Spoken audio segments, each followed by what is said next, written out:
USA's national security policy is. USA finally declared the end of the unipolar domain where USA was the only superpower.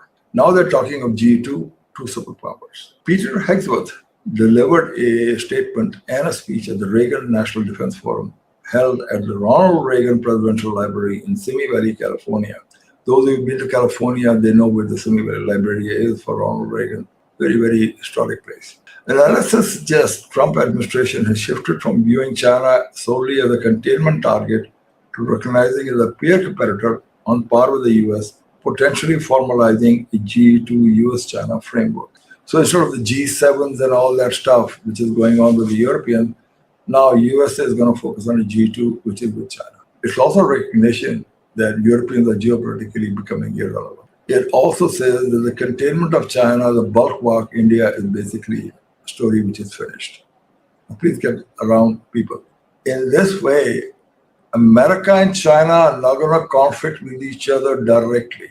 The Defense Department speech was held in the library on the 6th stated, the unipolar system that followed the Cold War has ended. The unipolar system that followed the Cold War has ended.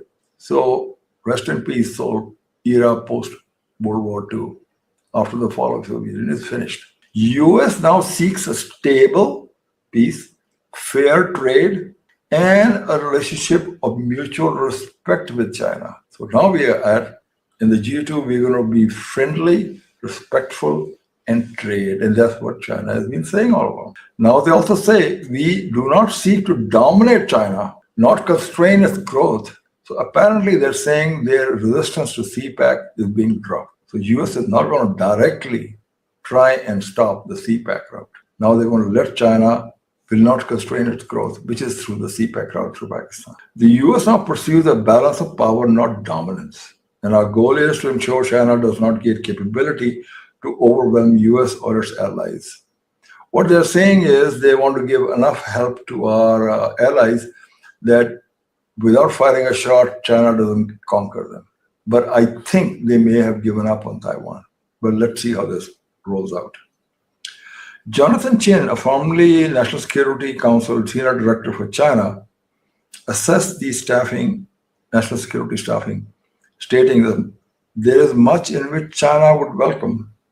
If US shifts the strategy focused to Central and South America, China would gain more space in Asia.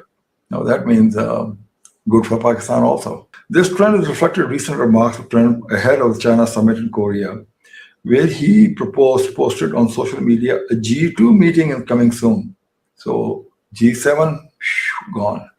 G7 will remain. I mean, they're not going to really, they're going to still keep the poor Europeans on the hook, but the main thing will shift to a G2 meeting between China and the USA. Trump has revived once faded G2 concept, noting G2 implies recognition of China as a peer competitor of the US. Concerns also raised the G2 framework would exacerbate strategic instability among neighboring countries, multi-global polarization. So countries like India and people are jumping around the block, like Japan and the Quad thing with Philippines, these guys are left hanging, holding the bag now. They have defense deals with the US takes advantage of it, but the US is not going to come and fight for them. Experts argue while emphasizing G2 concept might reduce the direct US-China clashes, it also could shift the financial burden of maintaining deterrence in East Asia onto the allies. So Trump says, you spend your own money to get deterrence against China, I'm out of here. And the reason is multiple studies have shown that in case USA intervenes with all its aircraft carriers, that fight may only last a few hours when China obliterates the American naval fleet. And I mean obliterates in a matter of hours. Some studies have shown that.